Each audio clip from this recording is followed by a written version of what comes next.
Hello and welcome back to this week's episode of the WHAMcast, brought to you by myself, Lou Cooper, and Joel Choppy Madeline. How are you today, Joel? I'm good, thanks. Yourself, Louis? Yeah, I'm good. We're in a change of surroundings this week. Oh yeah, we are in the Essex Science Lab. We have moved up in the world. We have moved from the recording studio in the music corridor. We are now in the Essex Science Lab. We've got a table, we've got some space. It's quite nice, yeah. Although it might sound like a downgrade going from recording studio to science lab, but... Yeah, but definitely it's kind of like more space. Yeah, you've been busy this week?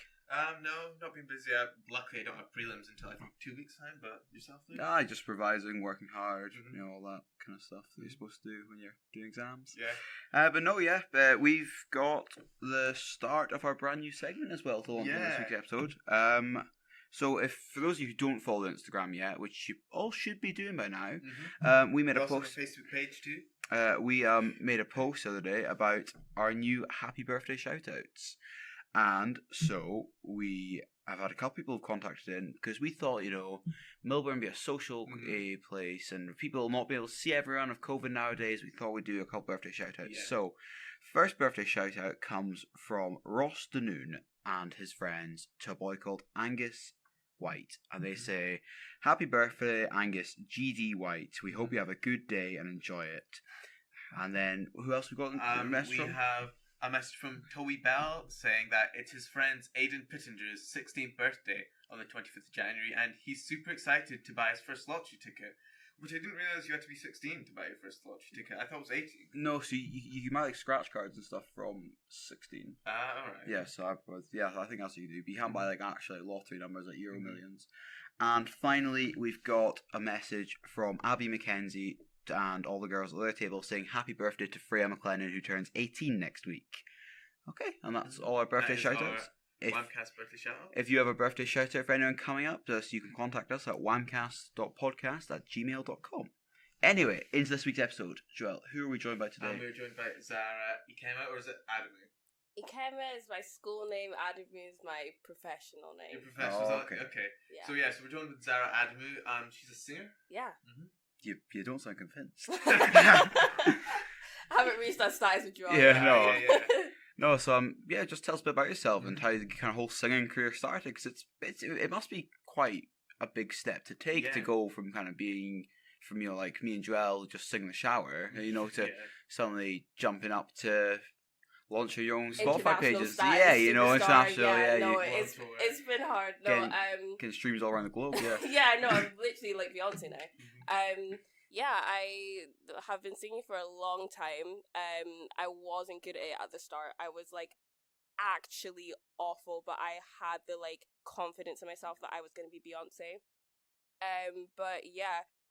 Last year I think I like made myself a home studio because I started doing YouTube videos and doing covers and things like that. And then during lockdown I was like, oh, I've got all this time, I might as well like write something and release it. And I actually got to do it, and it was a lot of fun. It's something that I never like really thought I would do, because singing has always been something like I wanted to do, but it wasn't like really a reality. But now I'm like, oh, okay, maybe I could do it. I don't know, but it's been a lot of fun. It's been great to like actually hear people like listening to my music and like be like, oh, I listened to your song. I'm like, oh, that's a weird sentence to say in my song. It's been great, and I'm very excited to do more. But school has been kicking my butt, so I'm having a little bit of a like sabbatical. Of course, yeah. For music, because education is important, but. Yeah, I'm looking forward to getting back into it after exams. Yeah, we sort of have a similar effect with the podcast, and someone's like, oh, we listen to their podcast, and we're like, oh, yeah. It is quite crazy to hear, because you've just got this kind of thing where it's me and Joel just sat for a couple of mics, just speaking away, and you think, and somebody says, well, actually listen to some references, you go like, that's actually quite cool, but... You like mentioned Beyonce a lot there. Would you say that she's a big inspiration to you? Oh, the biggest. Like, she had an album in 2007 called I'm Beyonce, I'm Sasha Fierce. Literally the basis of my personality. Sasha Fierce was like her alter ego. So like Beyonce was like her professional self, and Sasha Fierce was like her like she was like that girl. So when I was like, I don't know, I must have been like 6 or 7, I like was convinced that I was Sasha Fierce, and I would sing like her, like one of her songs on the album was called Diva, and that was like my national anthem. Like I would sing that, and like my whole family would hate me because I was just so awful and mean. I would like, carry around this massive like pink bag that was bigger than myself. Yeah.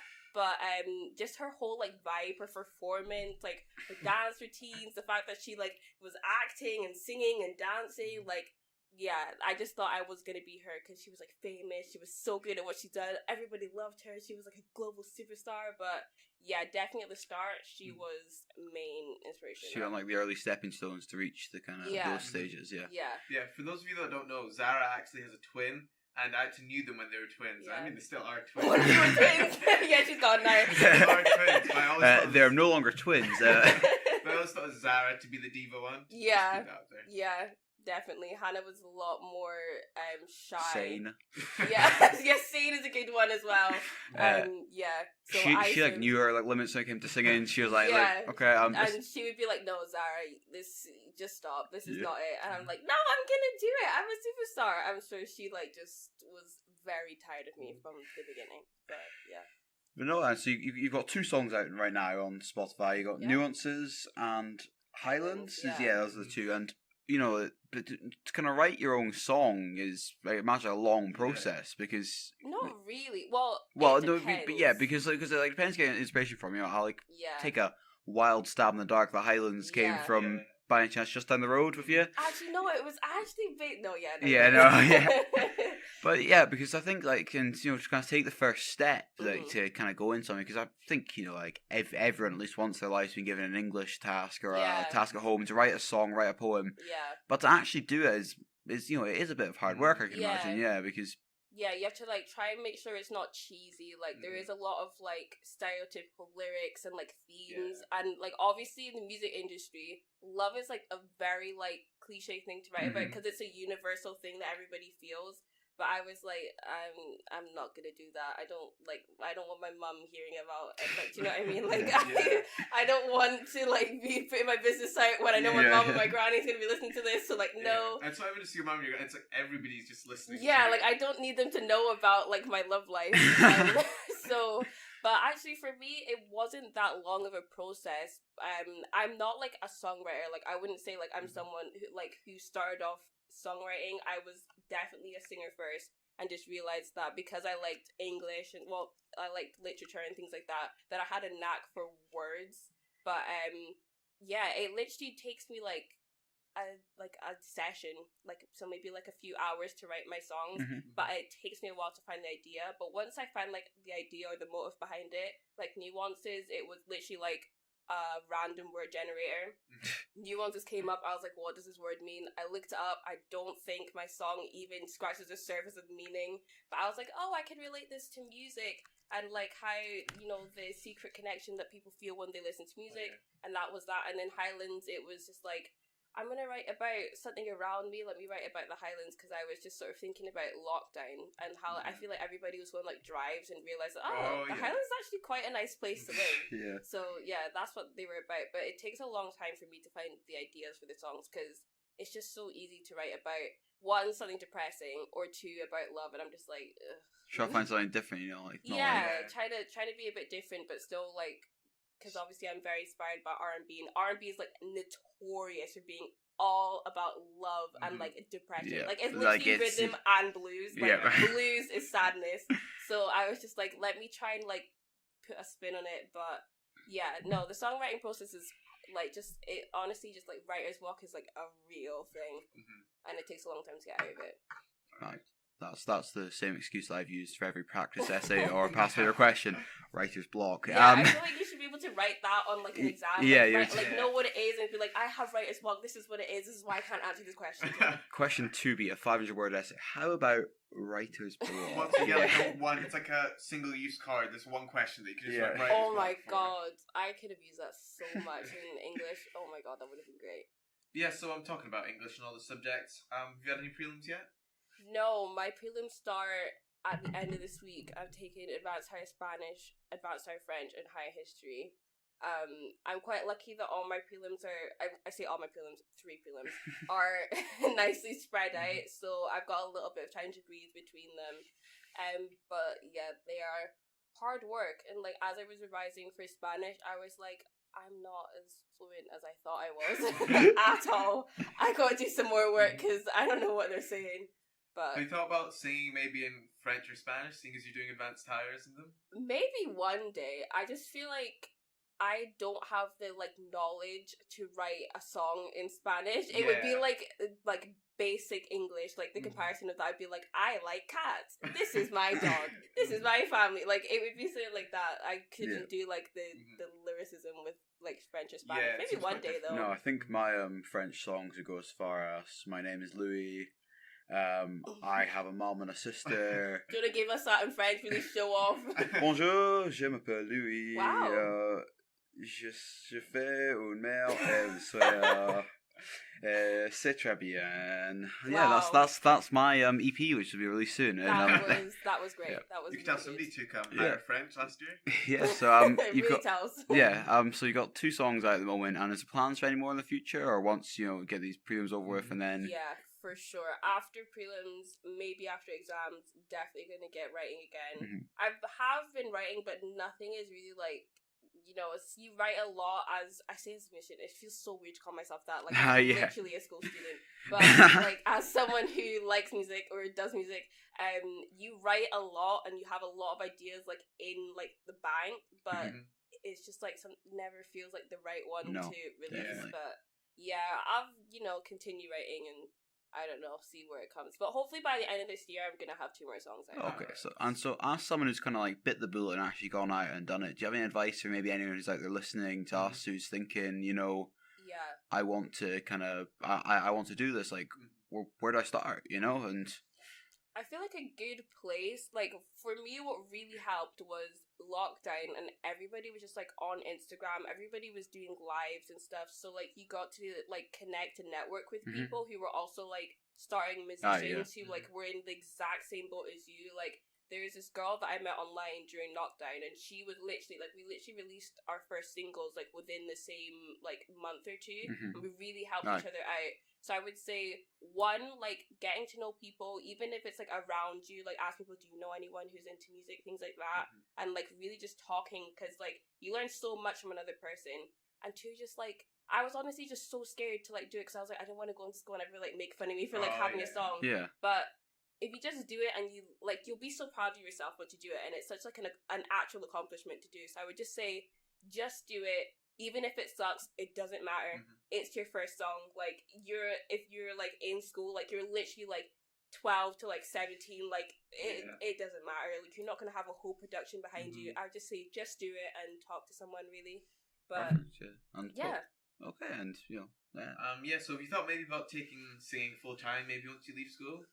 Hopefully, I want to go to uni first because I just I want to do law and I just want to flex the fact that I have a law degree. It's like the ego inside me. It's like, I want to flex. Just like start like writing some songs. I'd be a solicitor. Just like do like a whole like cease and desist about like in my you know. Oh, it might be quite handy if you're being like given contracts for like, your singing. It could be quite useful, except for the fact that like the thought of doing like business or contract law literally makes me want to like die. But or like full Legally Blonde, just have like sing song in the courtroom. Honestly, like honestly, sort of like fantasy life that I built for myself. Yeah, honestly, like that's what I'm saying. So you like start off like it's kind of young Beyonce, and then you lead into this kind of Elle Woods, and and that's it. And that's have a full like trajectory, like full circle life. But no, after uni and hopefully during uni, I want to like go more into it. Inverness, as much as it is a lovely place, it is hard because R&B isn't like the most popular like genre here, but I'm hoping to go to like Glasgow or somewhere in England where like music is a lot more diverse, so I have more like places to do like open mics or gigs and things like that. But definitely gonna continue it as much as I can, and then hopefully after uni like make it a profession. Yeah, but, you never know. Just wait and see what happens. Yeah, because I think the music industry in Inverness, well, is there even a music industry? I know, it's quite...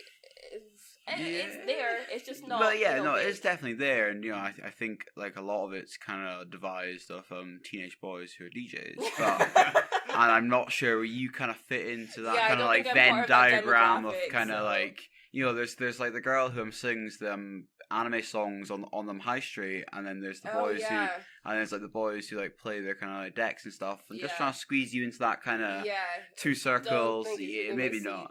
So so maybe like a different scenery, we'll find something else, and and you're gonna sing one of your songs for us today to kind of wrap it up. Are you? Yeah, I don't mind doing that. if you Yeah. guys want me to. Yeah, okay. So just before we finally finish up that, the question I ask all our guests is: if you're on a desert island, you're left with one last thing to eat, or for the rest of your life, what would it be? You know, like. Oh, do you know? Okay, so I come from Nigeria, and recently my granny came for like 6 months because she hadn't came during because of last year during lockdown, and we eat goat meat and then this thing called kilishi, which is basically like beef jerky but seasoned differently and a lot nicer. Like, it's not even on the same level, which is like the easiest way to describe it.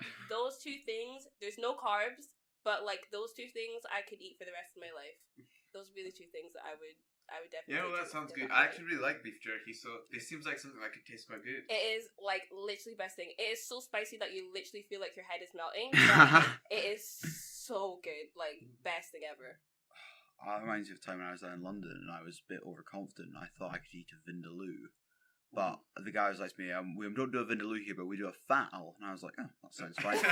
Turns out, like, a fowl is, like, the next step up from the vindaloo. Oh, my God. So they, like, bring it out, and they have these, like, special bowls for the like, foul spice, and, like, the bowl has flames in it. I'm like, it's all just trying to put me off. It did not. It was not all image. It was pure spice. It was pure spice. This guy, and there's these three Indian guys in the corner who saw me. And they saw me kind of sat there getting ready for myself. And I knew I had to take one bite, and the three of them started giggling to themselves. Yeah.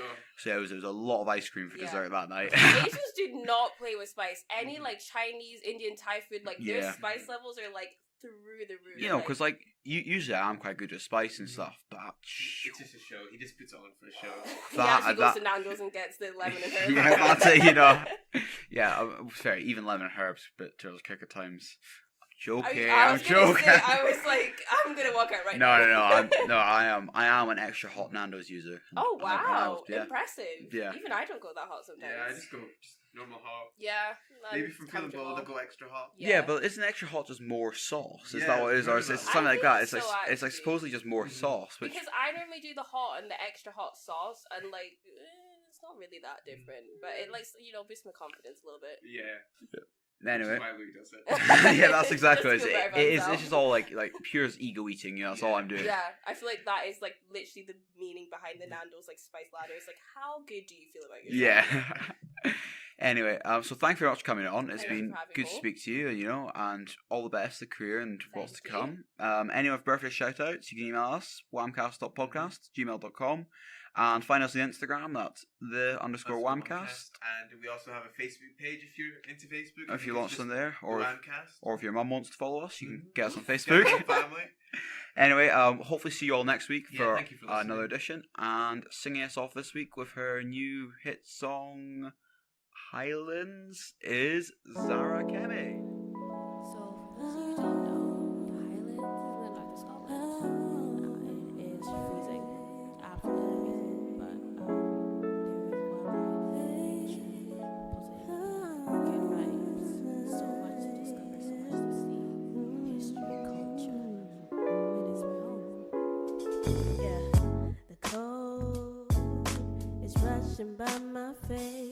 Every day I think I can't escape the runny nose and the wind escapes my home. The sky is cloudy, but I'm free.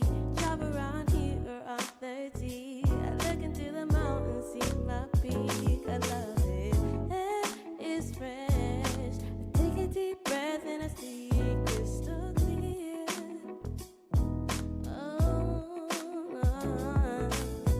Water springs is a place of life and its serenity.